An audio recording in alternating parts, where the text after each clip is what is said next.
I start from the supposition that the world is topsy-turvy, that things are all wrong, that the wrong people are in jail and the wrong people are out of jail, that the wrong people are in power and the wrong people are out of power, that the wealth is distributed in this country and the world in such a way as not simply to require small reform, but to require a drastic reallocation of wealth. I start from the supposition that we don't have to say too much about this because all we have to do is think about the state of the world today and realize that things are all upside down. Now, if you don't think, if you just listen to TV and read scholarly things, you actually begin to think that things are not so bad, or that just little things are wrong. But you have to get a little detached and then come back and look at the world, and you are horrified. So we have to start from that supposition that things are really topsy-turvy. And our topic is topsy-turvy, civil disobedience. Now, as soon as you say the topic is civil disobedience, you're saying our problem is civil disobedience. That is not our problem. Our problem is civil obedience.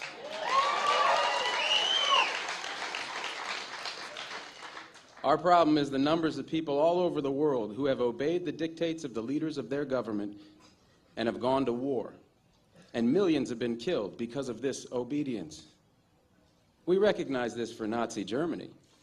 We know that the problem there was obedience, that the people obeyed Hitler. People obeyed. That was wrong. They should have challenged, and they should have resisted. And if we were only there, we would have showed them.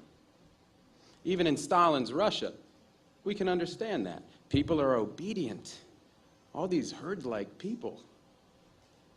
Remember those bad old days when people were exploited by feudalism? Everything was terrible in the Middle Ages. But now we have Western civilization, the rule of law. The rule of law has regularized and maximized the injustice that existed before the rule of law. That is what the rule of law has done. When in all the nations of the world, the rule of law is the darling of the leaders and the plague of the people, we ought to begin to recognize this. We have to transcend these national boundaries in our thinking. Nixon and Brezhnev have much more in common with one another than we have with Nixon.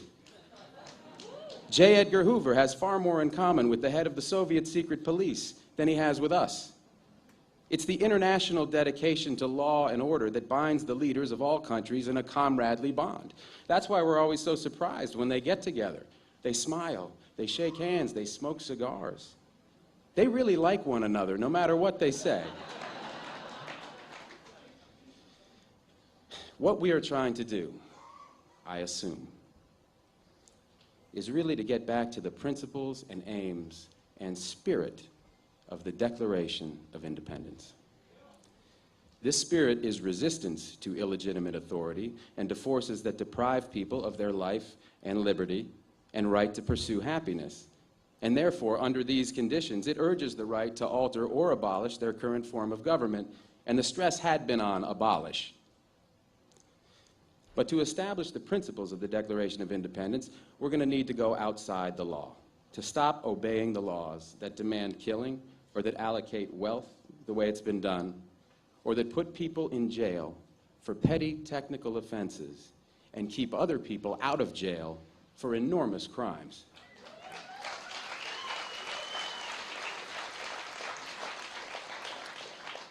My hope is that this kind of spirit will take place not just in this country, but in other countries, because they all need it.